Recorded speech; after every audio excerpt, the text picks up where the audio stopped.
মনে করে যোগ দিলেন আজকে এবং শিক্ষার্থীদের এই আন্দোলন আসলে কেমন আন্দোলন আপনি মনে করেন যে আমার পেশা গান গাওয়া, আমি একজন সঙ্গীত শিল্পী, কিন্তু যেভাবে অকাতরে পাখির মতো আমাদের ছাত্রদের হত্যা করা হয়েছে, সেই হত্যা একজন বাবা হিসেবে আমি মানতে পারিনি।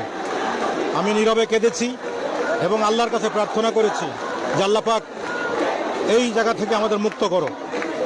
আজকে দেখেন সারা বাংলাদেশের মানুষ রাস্তায় নেমে গেছে একই দাবিতে যে আমার বাংলাদেশ সুস্থ থাকতে হবে, আমার দেশ, আমার জন্মভূমি, আমার স্বাধীন দেশ, সবাই স্বাধীনভাবে কথা বলতে চায়, সবাই স্বাধীনভাবে চলতে চায়। সেই জায়গায় এই রক্তের বন্যা বয়ে গেছে।